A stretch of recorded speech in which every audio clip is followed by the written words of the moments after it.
Boa noite, gente. Então, nós vamos dar continuidade aqui à nossa noite, certo? E temos agora a palestrante Marília de Matos Amorim. Ela é professora de graduação, cirurgiã dentista pela UFES, é especialista em saúde coletiva, com concentração em saúde da família, certo? A área de concentração da especialização dela. Ela é mestre em saúde coletiva e doutoranda também em saúde coletiva pela UFES. Seja bem-vinda, Mari. Deixa eu adicionar ela aqui agora com a gente. Bom, gente, inicialmente eu gostaria de agradecer pelo convite. David e Davidson, meus alunos queridos, muito grata em poder estar aqui compartilhando um pouquinho do meu conhecimento com vocês. Bom, e hoje a gente vai falar um pouquinho sobre o diagnóstico da família e saúde bucal na estratégia de saúde da família. Esse tema é um tema um pouco abordado nos cursos de graduação, então, assim, se tiver aluno de graduação aqui em odontologia, vai perceber que talvez não tenha tido tanto contato com esse assunto, porque é um assunto muito mais abordado nos cursos de enfermagem, embora seja de fundamental importância também o cirurgião dentista saber participar desse diagnóstico, né, da família dentro da estratégia de saúde da família, visto que o profissional de odontologia ele faz parte da equipe de saúde da família. Então, eu espero que possa auxiliar, né, vocês também no futuro processo de trabalho, quando vocês estiverem lá trabalhando na ponta. Eu acho que não teria um dia melhor para falar de estratégia de saúde da família, se não hoje, né, visto que o nosso Sistema Único de Saúde está fazendo 30 anos. Então, é com muita gratificação que eu venho aqui falar desse tema, que eu gosto muito, nesse dia tão especial e tão importante para mim e para todos que defendem esse sistema. Bom, inicialmente a gente precisa se contextualizar um pouco do que é a estratégia de saúde da família, né? Na verdade, surgiu em 1994, né, como um programa de saúde da família, embora esse termo ele esteja em desuso hoje, né? A gente não fala mais programa de saúde da família, porque deixou de ser apenas um programa e passou a ser uma estratégia, né? E surgiu lá em 94 justamente com o intuito de reorganizar, né, a atenção básica no Brasil. Então, a estratégia de saúde da família, ela vem para contribuir na organização do Sistema Único de Saúde, na municipalização da integralidade e na participação da comunidade, fortalecendo e reorganizando a atenção básica no SUS. E, além disso, ela tem como objetivo promover ações de promoção, proteção, recuperação da saúde dos indivíduos e da família. Então, a estratégia de saúde da família, ela veio, né, com essa proposta de reorientar o processo de assistência na atenção primária à saúde, né, tendo em vista, né, o processo de trabalho voltado e focalizado nas famílias. Então, o objetivo era substituir aquele modelo de atenção tradicional que se tinha na atenção primária por um modelo mais focalizado na família, visto a família enquanto um processo definidor do processo saúde-doença e entendendo também o processo saúde-doença dentro dos determinantes sociais de saúde. Então, a partir desse conceito ampliado, né, de saúde que a gente teve ao longo dos anos, né, a estratégia de saúde da família ela vem com essa proposta de abarcar esse conceito do processo saúde-doença estar intimamente ligado com a determinação social, né? Então, a estratégia de saúde da família ela vem nesse sentido, né, dessa atenção focalizada na família, a família entendida e percebida a partir do seu ambiente físico, do seu ambiente social, e esse conceito mais ampliado da saúde, do processo saúde e doença. Bom, e pensando no papel do dentista dentro da estratégia de saúde da família, a gente tem lá, segundo o Ministério da Saúde, que é papel do cirurgião dentista levar a atenção integral à saúde bucal. Como vocês já sabem, né, a integralidade é um dos princípios do SUS, né? E, inclusive, eu acho que é o tema, né, desse dia, eu achei bem interessante, porque tinha tudo a ver com o nosso assunto aqui abordado. Então, como a gente tem o cirurgião dentista com essa função de levar essa atenção integral à saúde bucal, a gente tem também alguns atributos que são preconizados para essa atenção integral à saúde bucal, né? A gente tem 4 atributos essenciais e 2 atributos derivados. Os 4 atributos essenciais são o primeiro contato, né, o primeiro contato do usuário com a unidade, né, que está muito ali relacionada ao princípio de universalização do Sistema Único de Saúde, prevê aí a acessibilidade e o uso dos serviços para cada novo problema e acompanhamento rotineiro da saúde. A gente tem também a longitudinalidade ou continuidade do cuidado, que está relacionado ao cuidado ao longo do tempo, né, daqueles pacientes, daquela família, daquela comunidade.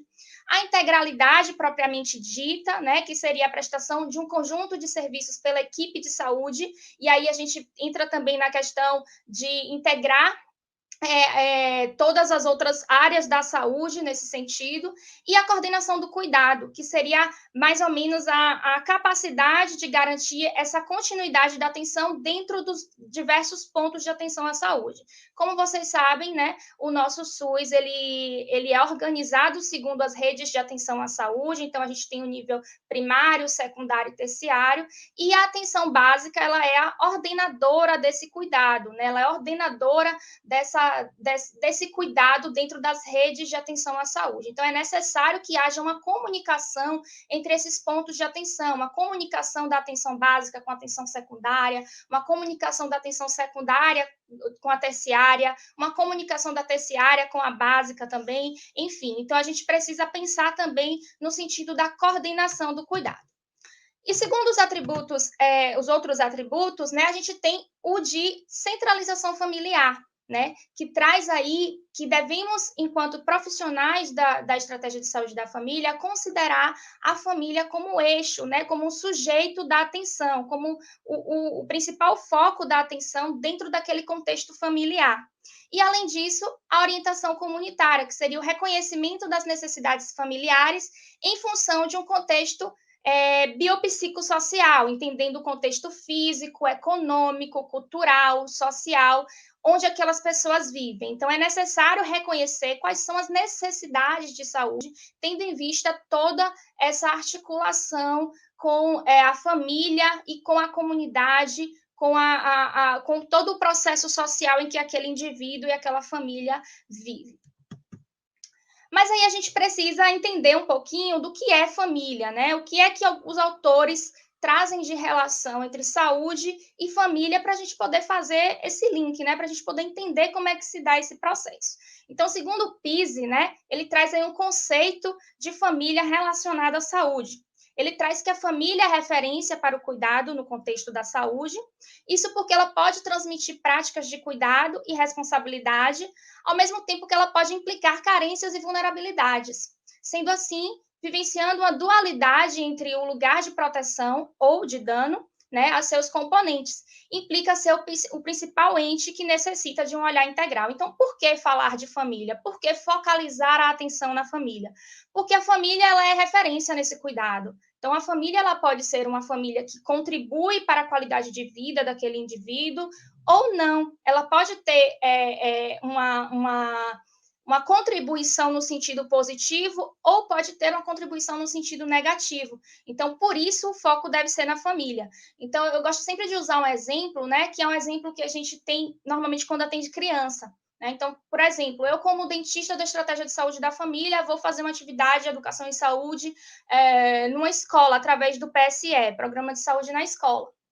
E aí, eu me deparo com a criança que tem diversas lesões de cárie, e aí eu tento fazer com que essa criança adote novas práticas, né, de higiene oral, apresento a ela ali a forma da higienização correta, o uso do dentifrício, né, com flúor e tudo mais. Mas e aí, quando essa criança retorna para casa, ela tem aquela continuidade das práticas não saudáveis, vamos dizer assim. Então, aí não adianta muito o meu trabalho, não é verdade? Então, por isso a gente precisa ter um foco na família, porque muitas vezes a gente constrói, né, pensamentos e hábitos e práticas e a família desconstrói. Então, por isso, o foco ele precisa ser na família. Bom, e a relação saúde e família, né, ela reflete desde os aspectos físicos dos seus componentes até a inserção que eles ocupam, né, que estão relacionados. Então, essa relação entre saúde e família, ela afeta diretamente a qualidade de vida das pessoas, porque, como eu falei, né, existem conceitos familiares que podem estar relacionados à qualidade de vida, aos hábitos que aquela pessoa tem. Então, saúde e família, elas estão extremamente interligadas.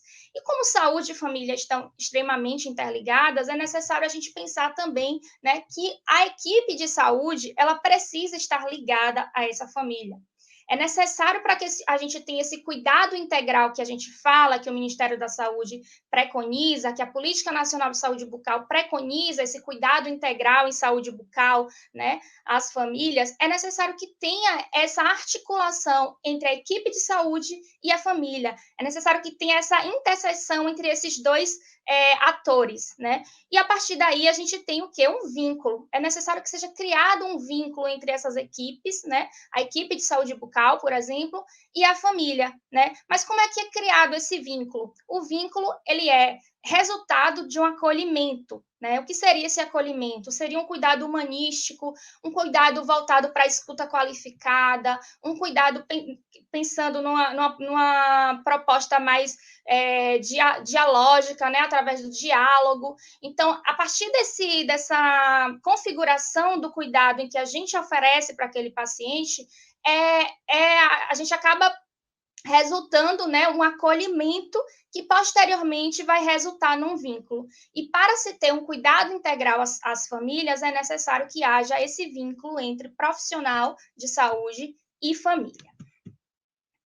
E aí a gente vem para os conceitos e tipos de família na atualidade, né? O conceito de família, ele mudou muito ao longo do tempo, né? Hoje a gente não tem mais uma definição de que família é pai, mãe, irmão, né? A gente sabe que esse conceito ele mudou muito, sobretudo na atualidade. Mas o IBGE, né, aí de 2010, traz o conceito de que família é o conjunto de pessoas que vivem em uma unidade doméstica e que possuem laço de parentesco.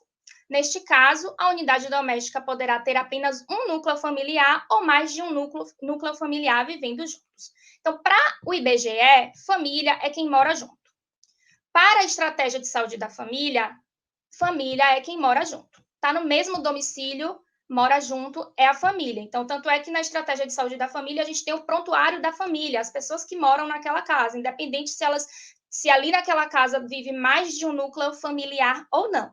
Mas a gente sabe, né, que família, esse conceito é um conceito muito amplo e que tem mudado, como eu falei anteriormente. Mas o que é que a gente deve considerar enquanto família? O que é que a gente deve pensar enquanto família, apesar do IBGE e da estratégia de saúde da família definir como um domicílio, né? Pessoas que moram no domicílio.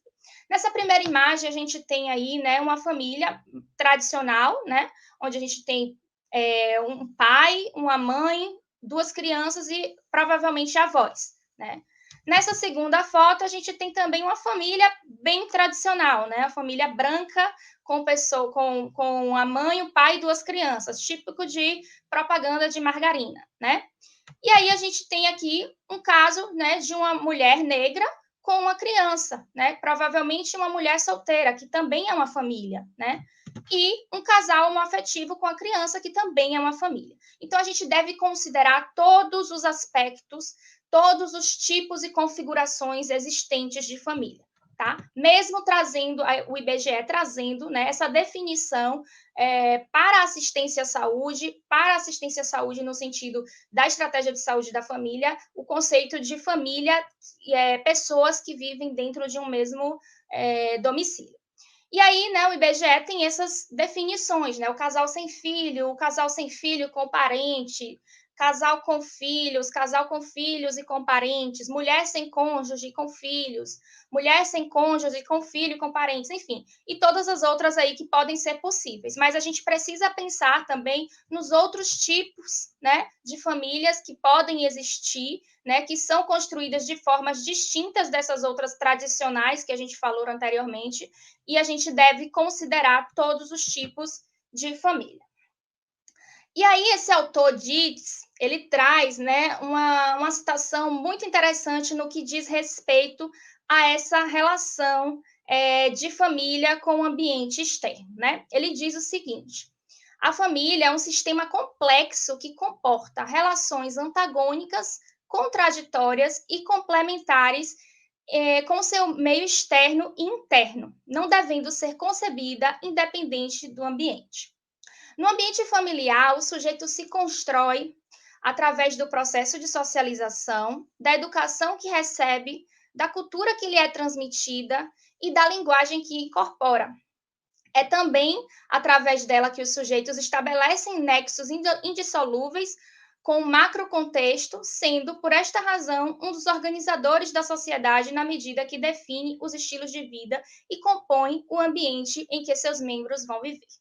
Então, a gente percebe nesse trecho de Dietz que a família ele vai estar definindo, né, o estilo de vida que aquela pessoa pode estar seguindo lá na frente ou não.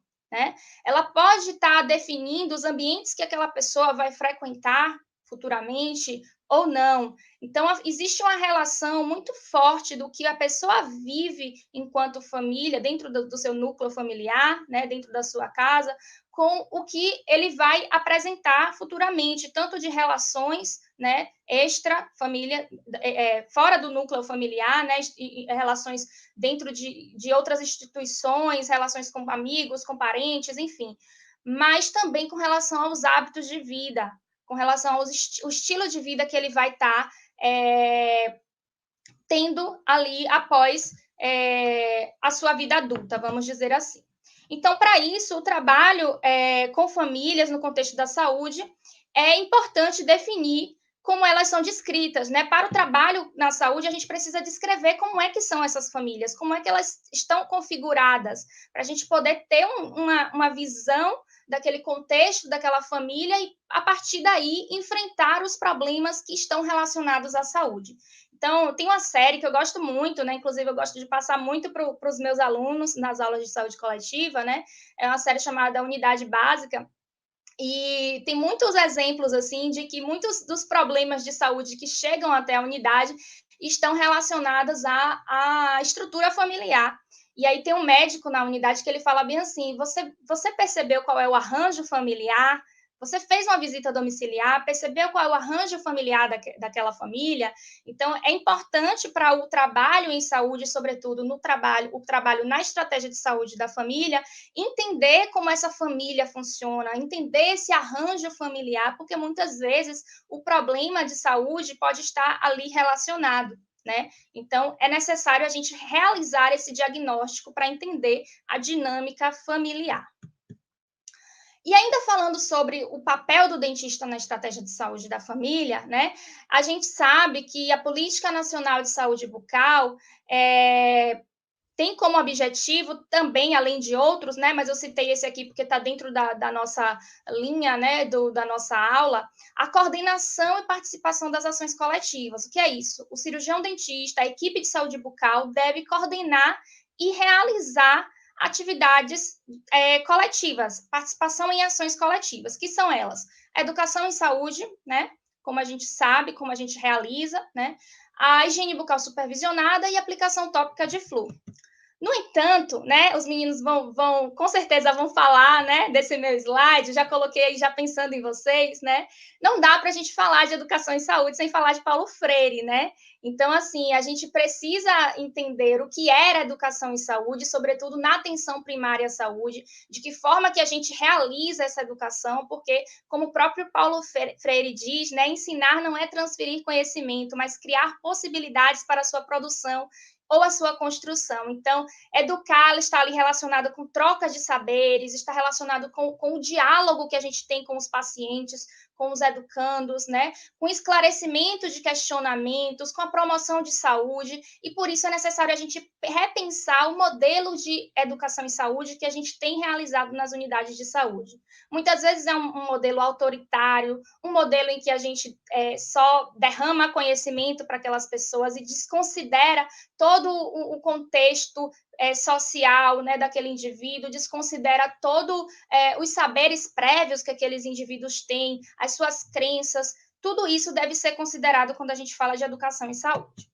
Então, a gente precisa ter um olhar preventivo, um olhar de promoção à saúde, no sentido de englobar todo o contexto social e cultural, né, daquele indivíduo, né, o conhecimento prévio que ele tem sobre determinado assunto, dialogar sobre determinado assunto. Então, nesse sentido, a família é um sistema aberto para a educação em saúde, né? Porque, como eu falei para vocês, os hábitos de vida de um paciente estão relacionados ao contexto familiar em que ele vive. Então, não adianta eu falar com uma pessoa isolada se ele vai chegar em casa e ele vai estar de cara com os hábitos que ele tem dentro de casa. Então, por isso trabalhar, por isso ter o foco na família.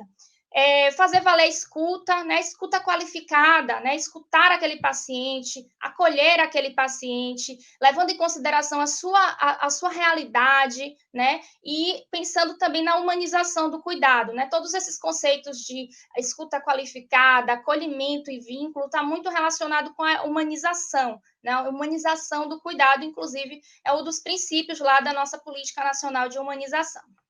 Então, a educação em saúde, ela deve ser baseada na prevenção de agravos e na promoção em saúde, né? Então, através dessa abordagem, a gente tem uma abordagem sistêmica daquele indivíduo e daquela família. Então, a gente deve considerar o indivíduo e suas experiências vividas, como eu falei anteriormente, o conhecimento prévio que ele tem sobre determinado assunto, a gente precisa considerar, né? E não é simplesmente dizer o que é certo e o que é errado, a gente precisa criar autonomia, né, daquele sujeito, daquele paciente, para que ele possa desenvolver aquele conhecimento de forma autônoma, né? Isso está muito relacionado, né, ao que Paulo Freire diz realmente sobre a educação popular em saúde, é conhecer a população, saber a origem, né, de onde ela vem, quais são os conhecimentos que ela vem, qual é o conhecimento prévio que ele tem sobre determinado assunto. E a partir daí, a gente tem esse diagrama, né, que traz essa relação da família com outros sistemas, né? Então, o que é que esse diagrama nos traz? Ele traz aí, basicamente, a relação da família com outros sistemas, né? Sistemas mais proximais e sistemas um pouco mais distais, revelando que existe essa interação, né? Essa influência com esses outros sistemas. Então, no microsistema, a gente tem os indivíduos, né, e a família enquanto relação, e o quanto que isso vai influenciar no seu pensamento, nas suas práticas de saúde futuramente, né? O mesossistema, que tem aí algumas instituições, como, por exemplo, escola, igrejas, né? Os vizinhos que podem estar ali ao redor, né? Então, tudo isso vai influenciar naquele indivíduo, naquela família. O exossistema, que são os serviços públicos, as ONGs e outras instituições que ele pode estar inserido também. E, por último, dentro de um macrosistema, a gente tem a ideologia, a cultura, os pensamentos, as crenças. Então, esse diagrama ele é bem parecido também com aquele diagrama da determinação social do processo de saúde e doença, né? Que traz que existem várias camadas desse diagrama e que cada um deles, sendo uns mais proximais e outros mais distais, estão relacionados com o processo de saúde e doença. Então, da mesma forma, a gente tem aí, né, que essas interações vão estar relacionadas ao estilo de vida que essas pessoas vão ter. E para isso, né, como eu falei, que é necessário que o profissional da atenção básica, o profissional da estratégia de saúde da família, ele faça um diagnóstico familiar, né, ele tenha a noção de como é que aquela família ela é estruturada, como é que aquela família ela se relaciona. Existem alguns instrumentos que podem estar auxiliando esses profissionais para a realização desse diagnóstico. Então, esses instrumentos são ferramentas que vão contribuir para a compreensão dessa dinâmica familiar, né, nessas famílias, e vai auxiliar no planejamento de intervenções que a gente pode estar propondo para mudar essas realidades, né? Então, isso também vai auxiliar na nossa prática clínica, né? Como vocês vão ver no exemplo que eu vou dar aqui. Bom, então, quando a gente pensa, né, em planejamento pelas equipes de saúde da família, a gente precisa entender que é necessário enfrentar os determinantes sociais do processo de saúde e doença, certo? Então, não adianta a gente ir lá olhou o paciente e falou, ele tem uma cárie, ok, vamos restaurar essa lesão de cárie. Né? Não, a gente precisa entender a determinação social, né, envolvida naquele adoecimento, nesse caso da cárie dentária. Né? Mas a gente também não pode perder de vista que esse indivíduo ele está inserido em uma família, em uma comunidade, que isso influencia nesse processo de saúde e doença. Então, a gente precisa entender a família enquanto estrutura, enquanto transformação que acontece dentro daquele núcleo familiar e a influência disso nesse processo de saúde e doença. E, para isso, a gente tem que entender que existem diversas conformações de família, embora o IBGE traga aquela listinha lá e coloque outros embaixo, né? Mas existem diversas conformações, configurações de família, e a gente precisa entender e respeitar todas essas configurações de família existentes. E aí a gente tem uma classificaçãozinha básica, né? Duas classificações, na verdade. Né? A questão das famílias vitais, não vitais, né? ou desvitalizadas, e famílias conflituadas. O que seria isso? Família vital seria basicamente uma família que tem uma boa relação, né? Os componentes daquele núcleo familiar têm uma boa relação entre eles, né? Demonstram interesse, uma preocupação entre as pessoas que vivem ali dentro daquele domicílio ou que fazem parte daquele núcleo familiar. A família desvitalizada, ela não tem esse interesse, ela não percebe esse interesse, não tem essa intimidade um com o outro, né? Já é um pouco mais distante. E já a família conflituada é quando a gente tem um enfrentamento, quando a gente tem conflitos dentro de uma família, brigas e até mesmo agressão. E a partir daí a gente tem a classificação das famílias funcionais e as famílias disfuncionais. O que seriam essa diferença? As famílias funcionais são justamente as famílias que têm ali uma estrutura homogênea, né? Uma estrutura mais coesa, né? Que tenham aquelas pessoas que estão preocupadas, tem a característica vital, né, de preocupação, de intimidade, de interesse, tem um bom funcionamento, né, aquela relação, e as famílias disfuncionais são aquelas famílias desorganizadas do ponto de vista funcional, né, são as famílias que não estão, não têm essa intimidade, esse interesse, e que estão ali envolvidas em algum processo de enfrentamento, de conflito. Bom, e quando a gente tem esses dois tipos de famílias, né, a gente para pensar também no que é que pode acontecer, nos eventos que podem acontecer, que pode mudar essa dinâmica familiar e como essas famílias elas podem resolver isso. Então, existem alguns eventos, né, que pode fazer com que um dos membros da família altere toda a sua dinâmica familiar. Por exemplo, a gravidez na adolescência, o uso de drogas, o envelhecimento de uma pessoa da família, ou até mesmo o diagnóstico de uma doença degenerativa, são acontecimentos que mexem com toda a estrutura familiar de uma família, né? Estrutura familiar. Então, pensando nesse sentido, quando a gente tem uma família funcional, o que é que normalmente acontece, né? Há um desdobramento de algumas pessoas da família no sentido de reorganizar diante desse evento adverso, vamos dizer assim, né? Então, se a gente tem uma família funcional e acontece uma gravidez na adolescência, se aquela mãe se preocupa com a filha, ela pode assumir o papel de cuidar da criança, por exemplo, enquanto que a filha vai estudar, né? Um exemplo bem, bem genérico mesmo. Então, normalmente, quando a gente tem um evento adverso, né? Quando a gente tem algum evento que vai mudar a dinâmica familiar dentro de uma família funcional, há esse desdobramento de outras pessoas da família no sentido de estruturar a família. Mas quando a gente tem famílias disfuncionais, não há esse desdobramento, né? Então, o que é que acontece? Fica tudo bagunçado mesmo, né? Então, e isso daí influencia ainda mais no processo, né? Saúde e doença daquela pessoa, daquele indivíduo que está vivendo aquilo ali, às vezes até piora a situação. Então, as famílias disfuncionais, infelizmente, é o que mais a gente vê no nosso contexto. E a partir daí existem alguns instrumentos que podem estar nos auxiliando, como eu falei para vocês, né? A gente precisa ter esse diagnóstico dessa estrutura dessa família. Por quê? Porque isso vai influenciar no processo de saúde e doença.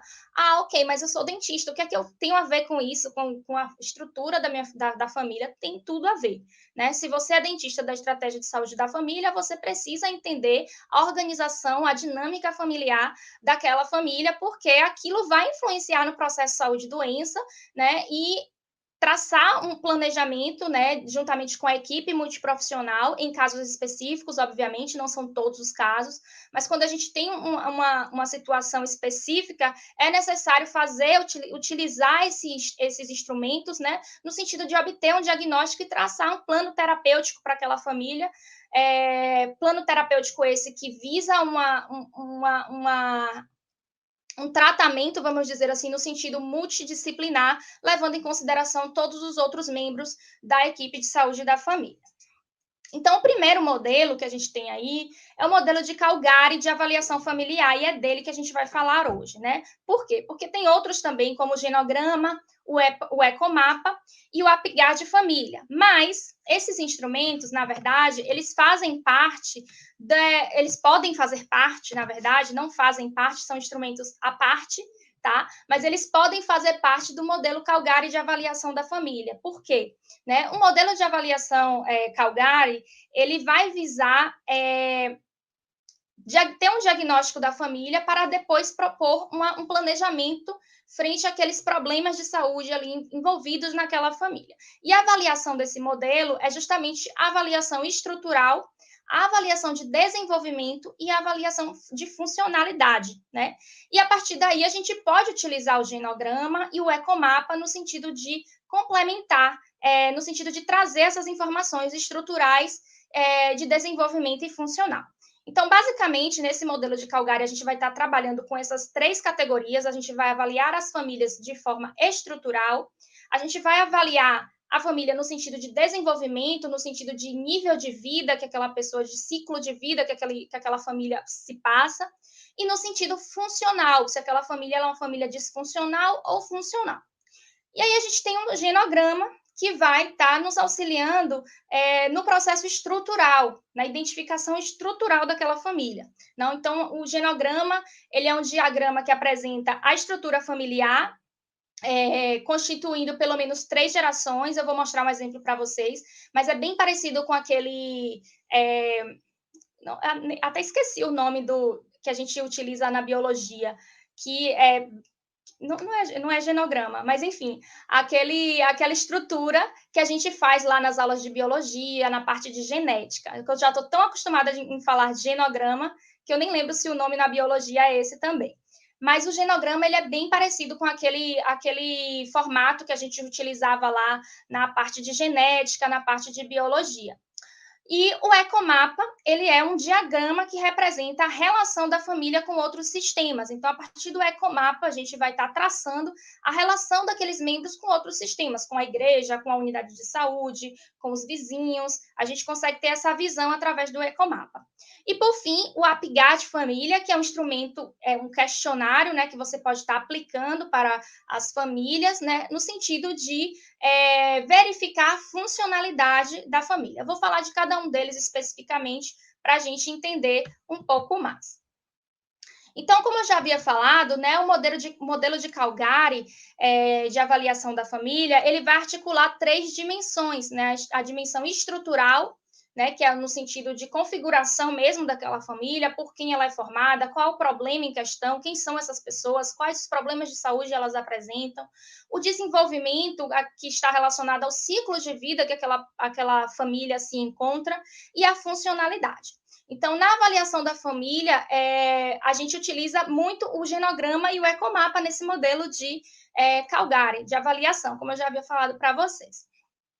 E essas informações, elas podem ser obtidas como? Através das consultas, né? Das consultas, no nosso caso, consultas odontológicas, mas elas também podem ser através de consultas médicas, consultas de enfermagem e também através da visita domiciliar. né? E a gente vai falar um pouquinho sobre a importância da visita domiciliar na estratégia de saúde da família, e aí vem também um fator muito importante, que é o papel do agente comunitário de saúde nesse processo, uma vez que o agente comunitário de saúde ele é o profissional que faz o elo de ligação da estratégia de saúde da família, da unidade de saúde da família, com a comunidade, com a população. Então, a identificação desses problemas também parte desses profissionais, né? Os agentes comunitários de saúde, porque eles têm contato direto com aquela população, com aquela família, eles moram perto daquela pessoa, são pessoas que convivem juntas. Então, é muito interessante, né, que a gente sempre faça essa abordagem no sentido de valorizar o trabalho do agente comunitário de saúde também. Então, a partir dessas informações geradas através desse modelo de Calgary, a gente pode definir um planejamento. Um planejamento de quê? Um planejamento de intervenção familiar, um planejamento multidisciplinar, envolvendo a enfermagem, a odontologia, a fisioterapia, a psicologia. Então, a gente fala aí também no sentido não só da equipe de saúde da família, mas também do NASF, que pode estar nos auxiliando nesse processo, a depender do caso específico que a gente tem. Então, o modelo de Calgary, ele visa, né, uma avaliação familiar com o objetivo de planejar essas intervenções voltadas para as necessidades de saúde de um determinado núcleo familiar. Então, a gente vai propor, a partir desse conhecimento, né, a partir dessa visão da estrutura, do desenvolvimento e da funcionalidade daquela família, a gente vai propor um planejamento de acordo com a necessidade de saúde daquela família. Ele é bastante utilizado na área da enfermagem, como eu falei para vocês, né? Mas é fundamental que o cirurgião dentista faça parte desse processo. Por quê? Porque o cirurgião dentista ele também é equipe de saúde da família, ele faz parte da equipe de saúde da família. Embora, no caso, né, o Programa de Saúde da Família, que foi criado lá em 94, que era chamado assim antigamente, mas que hoje é chamado de Estratégia de Saúde da Família, embora tenha sido criado em 94 e o cirurgião dentista só tenha entrado, né, na Estratégia de Saúde da Família em 2000, né, então, embora tenha essa questão tardia, né, da entrada do cirurgião dentista na estratégia de saúde da família, ele é parte da equipe e ele precisa também atuar nesse sentido de intervenção, né, nesse sentido de planejamento, de diagnóstico familiar e proposta de intervenção. E também, né, levando em consideração a integralidade do cuidado. Não dá para dissociar a boca, né, do sistema como um todo. Então, as famílias precisam de uma avaliação que serão identificadas pelas equipes de saúde ou um de seus membros a partir das demandas acerca do estado de saúde de pelo menos um dos membros. Aí alguns alunos já me perguntaram, mas a gente vai ter que fazer isso com todas as famílias se a gente for trabalhar na estratégia de saúde da família? Não, gente, não tem necessidade da gente fazer genograma e ecomapa de todos os pacientes, senão a gente só vai fazer isso, né? Mas assim, por isso que precisa de um diagnóstico situacional, no sentido de conhecer aquela comunidade, no sentido de entender aquela comunidade e saber quem são os pacientes, de saber de ter esse contato direto, né, de territorialização, de saber de fato qual é os problemas de saúde ali enfrentados por aquela comunidade, para que eu possa estar conhecendo de perto e verificando quais são as necessidades e vendo quais são os casos que apresentam essa especificidade para eu poder fazer esse diagnóstico específico. Então, alguns casos, a gente vê essa necessidade, né? Então, casos mais complexos, né? Casos que envolvem várias doenças ou vários problemas dentro de uma família, a gente senta e planeja com a equipe, faz esse diagnóstico familiar e planeja um plano terapêutico, né, familiar para aquela família. Então, assim, não são todos os casos, mas obviamente é necessário fazer uma busca, né? Para isso, a gente precisa fazer diagnóstico situacional, né? Fazer territorialização, conhecer o território adscrito, para realmente saber quais as famílias têm a necessidade dessa intervenção de diagnóstico familiar e propor um planejamento de intervenção para aquela família. Planejamento este interdisciplinar. Bom, e falando um pouquinho sobre a avaliação estrutural da família, né? Que, como eu falei para vocês, né? Voltando aqui um pouquinho só para recapitular, o modelo de Calgary ele tem ele articula nessas dimensões estruturais, né? De desenvolvimento e de funcionalidade. Então, falando um pouquinho dessa avaliação estrutural, o que é essa avaliação estrutural que esse modelo de Calgary nos traz? É conhecer a família, como ela está estruturada, né? Quem são os membros? Quais são as relações que existem entre esses membros dessa família? Tem relação com outros indivíduos externos, né? Como é que se dá esse contexto familiar? Então, essa avaliação ela vai envolver tanto a estrutura interna da família, né, que é daquele núcleo propriamente dito, quanto a estrutura externa daquela família e o contexto. O que é que seria isso? A estrutura interna seria a composição familiar propriamente dita, né? Como a gente falou, aquela composição de indivíduos que moram naquela mesma casa, né? E a estrutura externa seria parentes acima ou abaixo daquela minha estrutura familiar, certo? Então, a gente precisa pensar tanto na estrutura interna quanto na estrutura externa. E, além disso, pensar também no contexto, que seria a situação em que a família está inserida, né? Como por exemplo, a questão econômica, a questão social, a questão de raça, a questão de religião, espiritualidade, o ambiente. Então, todos esses contextos são importantes e a gente precisa levar em consideração para a avaliação estrutural do diagnóstico familiar. Então, envolve perguntas como, por exemplo, quem faz parte da família, qual a orientação sexual de cada um, quantos filhos, quem nasceu primeiro, enfim, são questões que normalmente a gente já tem acesso, porque são pessoas que estão ali, a gente tem um contato direto, são indivíduos que são pacientes, que estão ali em contato direto. Alguns não, porque muitas vezes não frequentam a unidade de saúde da família, por exemplo, né? Mas para isso, a gente tem o papel do agente comunitário, que é primordial para a gente ter acesso a esse contato mais direto, para facilitar esse vínculo, para nos auxiliar nesse processo. E aí, como eu falei para vocês, a gente tem esse instrumento que é o genograma, ou familiograma também chamado, que é uma árvore familiar, lembrei o nome da biologia, é árvore genealógica. Árvore genealógica, é bem parecido com a árvore genealógica da biologia, tá? Mas aqui a gente chama como genograma ou familiograma. Então, essa árvore, que a gente já fez muito lá, né, no ensino médio, né, que traz aí, a diferença é que esse genograma, ele vai trazer informações voltadas para a saúde daquela pessoa. Então, a gente vai ter que fazer legendas que identifique a uma doença em questão, né, que tem ali a relação com a ocupação daquele paciente, enfim, que esteja relacionado ao problema em questão que a gente vai estar trabalhando. E deve incluir pelo menos 3 gerações, então deve ter a primeira geração, a geração que a gente vai estar trabalhando e uma terceira geração que vai vir depois, né? Ou, se no caso não tiver uma terceira geração, deve vir 2 gerações acima da que a gente está trabalhando. Eu vou mostrar um exemplo para ficar bem claro. Aqui a gente tem um genograma, né, que é bastante complexo, inclusive, tá? Que é um caso, né, o caso específico que chegou, né, é esse caso aqui de uma paciente de 2 anos com hidrocefalia, né? E aí a gente tenta entender um pouquinho. Eu demorei para entender essa dinâmica familiar aqui, mas eu vou explicar para vocês. Essa é a mãe da criança, né? Ela teve um primeiro namorado, aqui a idade dela, 27 anos, o primeiro namorado também de 27 anos, atualmente, e eles tiveram uma filha que atualmente tem 10 anos, certo? Depois, ela teve um segundo namorado, que inclusive ele já faleceu, porque ele tem aqui esse tracinho, né? E esse segundo namorado, ela teve um segundo filho, que atualmente tem 2 anos, certo?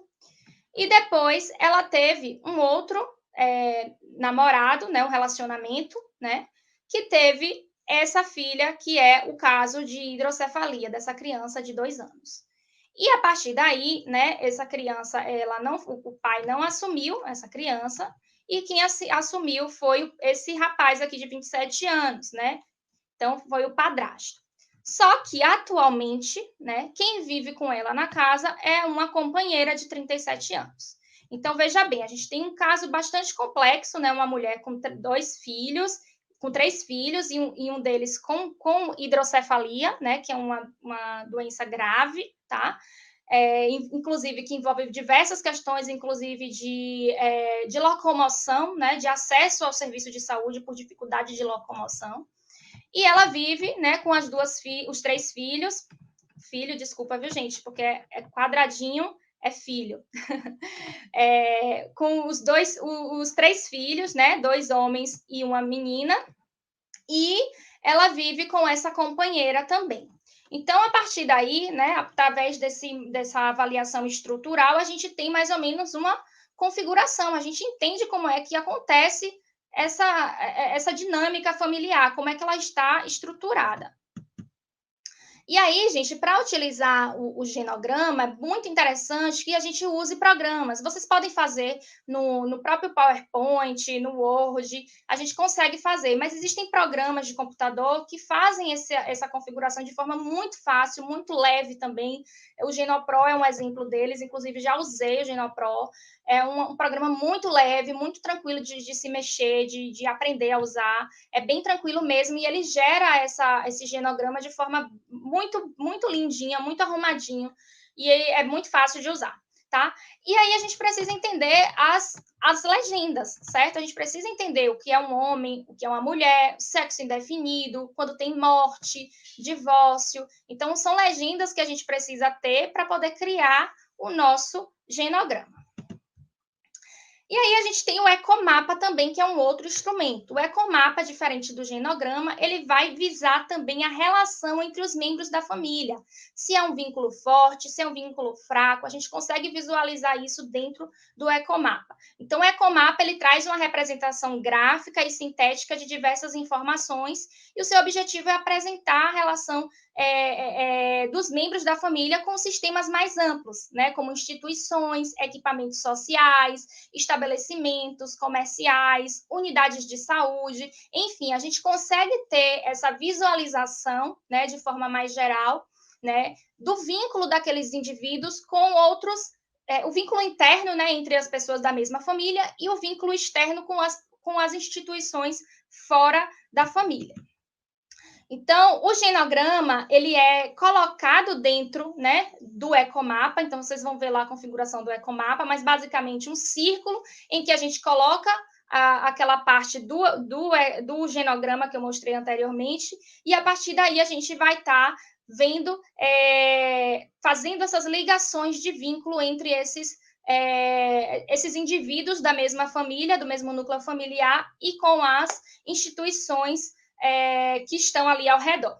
Então, os tipos de vínculo entre a família, que é o diagrama das relações, a cada um dos círculos são representados através de linhas. Então, quando a gente tem uma linha mais espessa, significa que aquele vínculo é forte. Quando a gente tem uma linha tracejada ou uma linha fina, significa que aquele vínculo é fraco. Então, quanto mais fino a linha, mais fraco é o vínculo daquela pessoa com aquela outra pessoa da família ou com aquela instituição que a gente vê ali fora do círculo. Então, basicamente, aqui a gente tem a configuração do ecomapa. Então, percebam que aqui eu coloquei o meu familiograma, certo? Eu coloquei aqui a configuração do meu familiograma, que é o meu caso, que eu estava trabalhando lá na figura anterior, e coloquei aqui instituições que podem estar relacionadas, né? Os agentes comunitários de saúde, a escola, o hospital de referência do município, o namorado, né, da mãe, né, escola e lazer, unidade de saúde da família, e a partir daí eu consigo ver as relações que essas pessoas dessa família têm entre elas e com essas instituições aí fora. E a gente tem a avaliação do desenvolvimento da família, né? Diferentemente da avaliação estrutural, a avaliação do desenvolvimento ela vai visar reconhecer o estágio do ciclo vital da família. Então, vai estar verificando ali, né, em que se encontra esse ciclo vital dessa família, o que é que se conhece dessa família a respeito de vínculos também, né? E também com relação a esse ciclo, em que estágio da vida essa família está, né? Está no estágio em que os filhos estão saindo de casa, ou está num estágio que estão criando crianças pequenas, entende? Então, é mais nesse sentido de verificar o estágio de vida e também os vínculos. E com relação aos vínculos, a gente pode estar verificando essa análise do desenvolvimento na própria parte interna do ecomapa, tá? Então, como eu mostrei aqui anteriormente, o ecomapa me mostra essa configuração dos vínculos entre as pessoas das famílias, então, da família. Então, eu consigo visualizar como é que se dá essa relação dentro desse núcleo familiar. E a avaliação funcional, por último, né? A avaliação funcional, ela vai estar analisando aí 9 categorias, como, por exemplo, a comunicação emocional, a comunicação verbal na família, a comunicação não verbal, a comunicação circular, a capacidade de solucionar problemas, a influência, os papéis daquelas pessoas dentro da família, o poder, bem como as crenças, as uniões e as alianças ali formadas. E para a avaliação funcional da família, a gente tem o instrumento APGAR de família, que foi o que eu falei lá no início. Esse instrumento, ele vai avaliar através de um questionário essa funcionalidade, verificar se aquela família ela é funcional ou se ela é disfuncional, como eu falei anteriormente. E vai possibilitar ao profissional de saúde propor um projeto de intervenção que possa estar auxiliando naquele processo. Então, vai visualizar a questão da adaptação, do companheirismo, do desenvolvimento, afetividade, capacidade resolutiva daquelas pessoas. Normalmente, esse instrumento ele é aplicado para pessoas dependentes, né? Inclusive, eu gosto muito de falar que eu tenho um amigo, um grande amigo, que realizou um estudo dele no mestrado. Ele é enfermeiro, Paulo. Paulo realizou um estudo muito bacana, né, na área dele, com crianças com microcefalia aqui em Feira de Santana, e ele utilizou esse APGAR para verificar a funcionalidade dessas famílias em lidar com essas pessoas, com essas crianças, né, com microcefalia. Ele estudou isso em 2016, né, e foi logo depois que começou o boom, né, das crianças com microcefalia por conta do Zika vírus. E é um estudo bastante interessante, ele utiliza esse instrumento no sentido de avaliar a funcionalidade da família com relação ao cuidado para essas crianças com microcefalia. Então, a partir desse questionário que é aplicado para a família, a gente consegue classificar essa família, né, em elevada disfuncionalidade, né, quando a gente soma esses pontos que se tem naquele questionário, moderada disfuncionalidade, de 5 a 6 pontos, e boa funcionalidade, quando a gente tem um número de 7 a 10 pontos. Então, é um questionário que é aplicado, que vai estar ali validando esses pontos para cada uma dessas respostas, e a partir daí, tendo um diagnóstico de funcionalidade dessa família. E aí a gente vem falar um pouquinho sobre a visita domiciliar, né? Que a visita domiciliar, ela é considerada uma boa prática com relação à atenção em saúde bucal. Por quê? Porque a partir da visita domiciliar, muitas vezes a gente consegue ter essa visualização da família, a gente consegue reconhecer a estrutura da família, a gente consegue verificar a organização daquela família e quais são os problemas que podem estar relacionados ali àquela estrutura familiar. E aí a gente cita a Política Nacional de Atenção Básica de 2012, né, que é a mais antiga, e ela traz aí que é recomendado a atenção domiciliar, né, pela equipe de saúde, a pessoas, né, indivíduos e famílias que tenham dificuldades para acessar os serviços de saúde. Então, a Política Nacional de Atenção Básica de 2012, ela traz essa informação, né? E a gente também traz aí a política de saúde bucal, que traz que é necessário que sejam realizadas visitas domiciliares pela equipe de saúde bucal, com o intuito de aumentar o acesso aos usuários e às famílias impossibilitadas de se deslocarem às unidades de saúde. Ok, mas aí até aí está me falando que eu preciso só visitar as pessoas que não têm como ir até a unidade de saúde. Sim, teoricamente é isso que está escrito, mas se a gente tem um caso específico, um caso complexo, como o caso desse de hidrocefalia, que tem essa questão também de falta de locomoção, dificuldade de locomoção, né? Então, assim, a gente precisa também avaliar o que é que a gente tem no nosso território, né? Como é que está organizado o nosso território, quais são as necessidades de saúde do meu território. Então, de repente, tem um caso de uma pessoa que consegue ir até a unidade de saúde, mas que ela não vai. Então, será que não é necessário eu ir lá fazer uma visita domiciliar?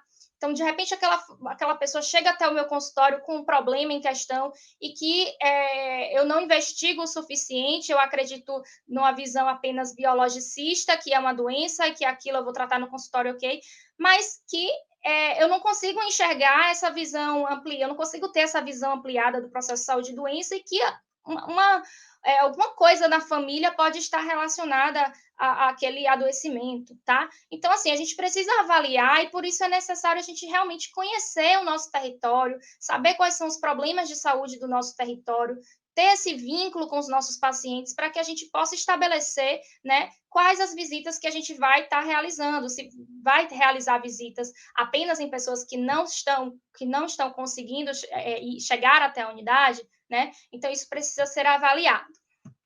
E aí eu trago, né, a PENAB nova, a PENAB de 2017, a Política Nacional de Atenção Básica de 2017, que traz aí que é a atribuição do profissional da atenção básica realizar visitas domiciliares e atendimentos em domicílios a famílias e pessoas em residências, instituições de longa permanência, abrigos, entre outros tipos de moradias existentes em seu território, de acordo com o planejamento de equipe e necessidades e prioridades estabelecidas. Então, aí a gente tem uma visão mais ampliada, né? Porque a gente define que as visitas domiciliares elas devem ser realizadas de acordo com as prioridades, né? De acordo com as necessidades daquele território e as prioridades estabelecidas naquele território.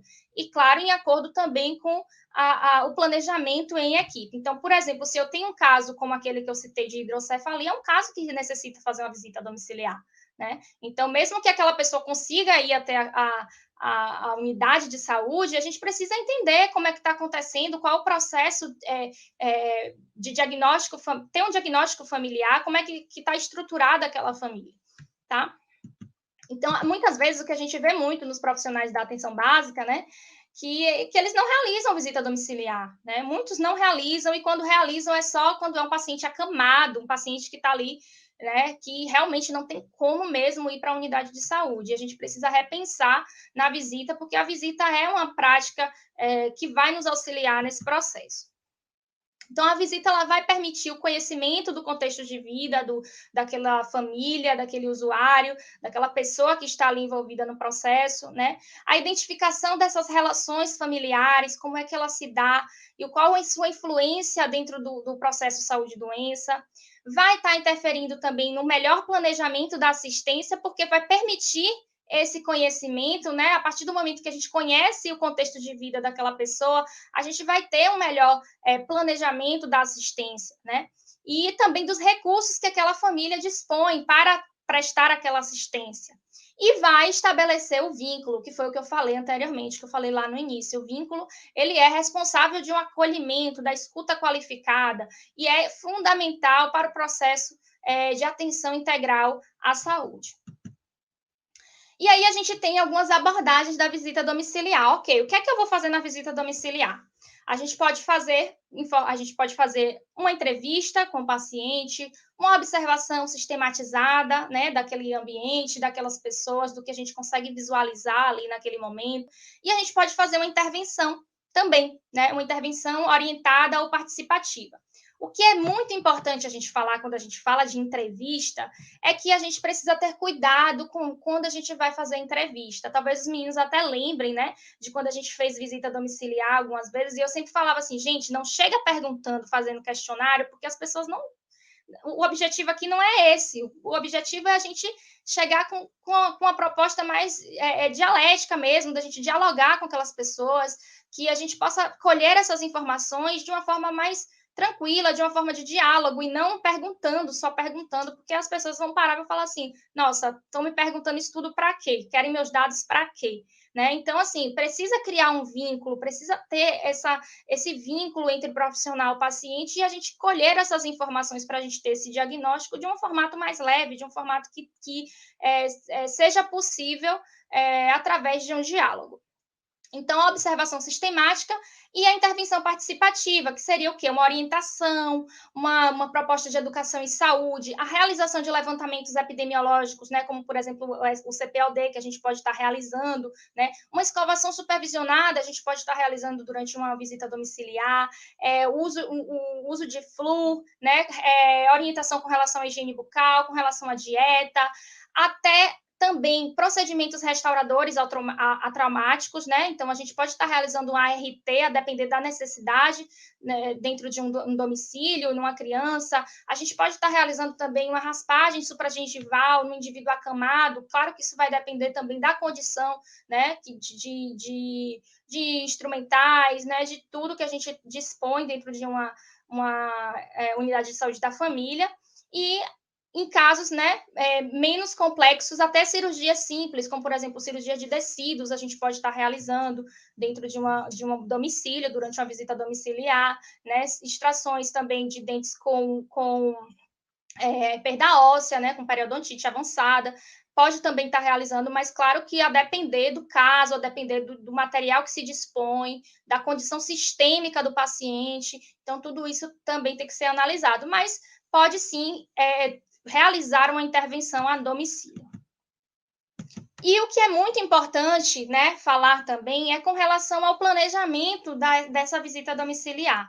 Então, toda visita domiciliar, ela precisa ser planejada, ela precisa ter objetivos. Ok, eu vou na casa do meu paciente porque ele tem isso, isso e isso. Mas qual é o meu objetivo lá? Eu vou fazer o quê lá? Eu só vou lá ver o que é que ele está passando, como é a família dele? Não, eu preciso definir os meus objetivos previamente, né? E planejar, né? Eu preciso ter um planejamento, né? Eu preciso ter esse objetivo e eu preciso também definir quais são as abordagens que eu vou fazer lá. O que é que eu vou fazer? Eu vou fazer uma entrevista em forma de diálogo, eu só vou observar, eu vou fazer alguma intervenção. Então, tudo isso a gente precisa pensar. Então, a visita domiciliar, ela não é realizada de forma aleatória, ela também precisa de um planejamento. Bom, e as etapas, né? Como eu já havia falado, as etapas da visita domiciliar, de fato, o planejamento é o que a gente deve pensar em primeiro lugar. A execução, que é a ida ao domicílio propriamente dita, né? O registro desses dados, que a gente também precisa realizar, e, posteriormente, a avaliação para que a gente possa estar propondo um plano de intervenção para aquela família. Então, para finalizar, né? Não sei se acho que eu fui até rápida, né? Acho que não cheguei a passar do meu tempo, não. Mas, enfim, para finalizar, né, a gente apresentou aí as etapas de um diagnóstico familiar, os instrumentos que podem estar nos auxiliando nesse diagnóstico familiar, partindo da concepção de que a família ela é um ambiente que pode estar relacionado, que está relacionado com o processo de saúde e doença, e tendo em vista a estratégia de saúde da família, pensar na atenção focada na família, é necessário sim a gente realizar diagnóstico familiar em casos, né, específicos, e que isso está muito entrelado com o processo de trabalho da equipe de saúde da família.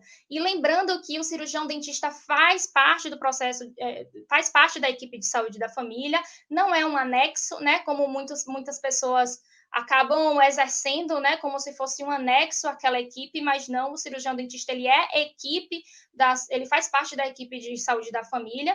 E a gente também pode pensar, quando a gente fala em intervenção multiprofissional, a gente pode pensar também nos profissionais do Núcleo de Apoio à Saúde da Família, né, do NASF, que pode estar nos auxiliando nesse processo.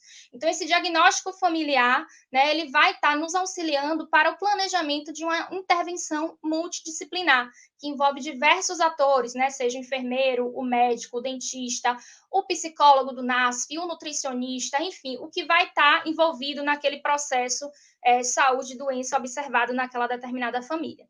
Então, para isso, né, para esse planejamento, a gente vai estar traçando um projeto terapêutico familiar. Projeto terapêutico familiar esse que vai ser importante para solucionar, né, ou oferecer uma melhor qualidade de vida para aquela família, né?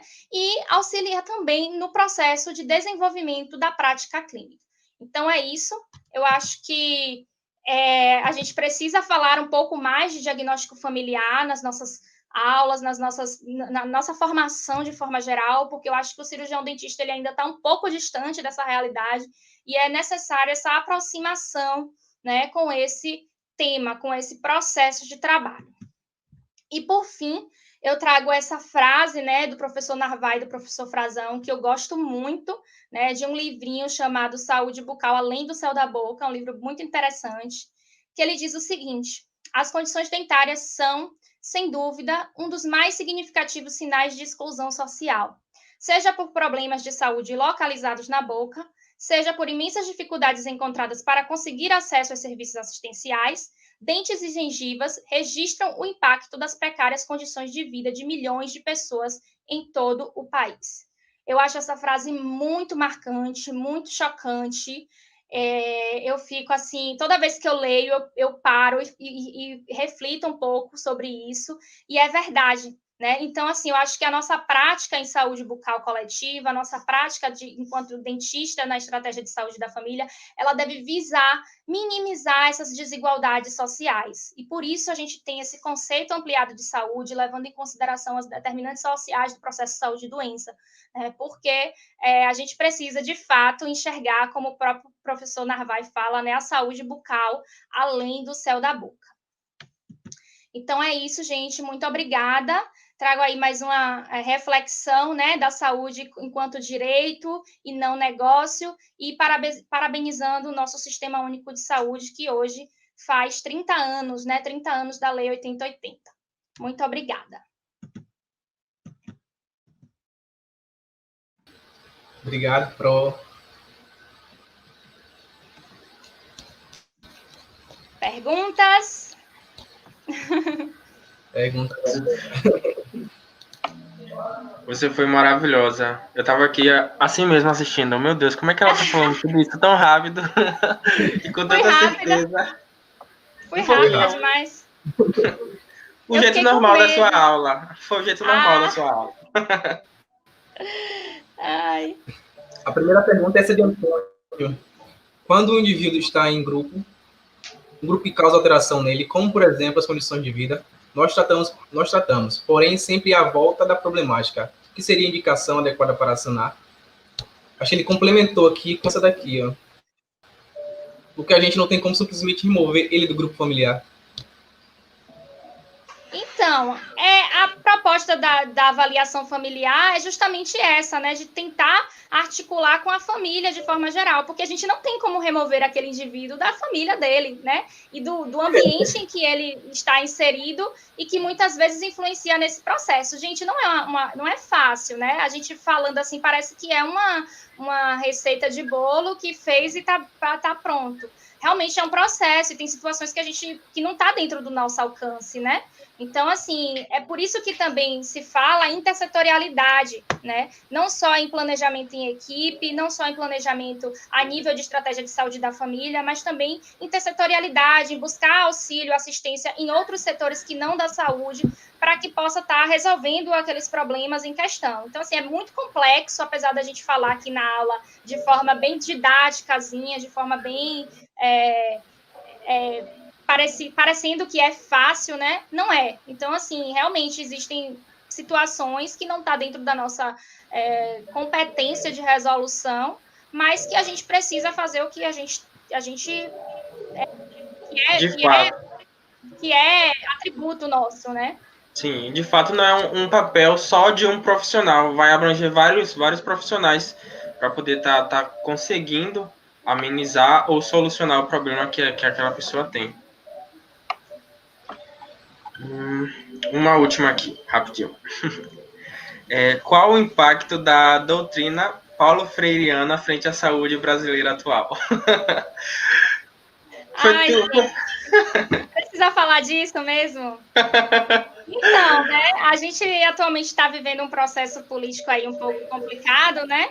E, enfim, né, o presidente, ele traz aí diversas afirmações com relação à filosofia de Paulo Freire, né? que eu até hoje eu fico sem entender o porquê tanto ódio com Paulo Freire, se o que ele pregava, né, o que ele pregou é justamente essa aproximação da gente com as pessoas, para que a gente possa estar educando e trazendo autonomia para aquelas pessoas, para que elas possam refletir e problematizar sobre o processo de ensino-aprendizagem, né? Então, assim, eu realmente fico sem entender a lógica de tanto argumento ruim, né, em cima de um filósofo que tanto nos acrescentou, tanto na educação, né, e traz a sua contribuição na área da saúde também. E, inclusive, né, hoje eu fiquei bem chateada quando eu vi uma declaração do presidente, né, a respeito dos professores, ele falando que os professores não gostam de trabalhar, não querem trabalhar, né? Então, assim, eu acho que a gente está vivendo um desserviço mesmo da educação, um desserviço da ciência, e, enfim, eu acho que não tem muito o que falar, é isso. Pronto, acho que deu essa noite. Esse é um assunto que a gente... Oi? Pode falar. Não, eu falei 30 anos de SUS hoje, 4 meses sem ministro da saúde. Pois é. Pronto. Esse assunto é um assunto que não cabe só em 1 hora de palestra, né? Então, não dá. Muita sigam o perfil dela, gente, para poder saber mais. Qualquer coisa pode entrar em contato via e-mail, que eu estou disponível. Pronto. Tchau, Pro. Tchau. Tchau, Obrigada, obrigado. gente.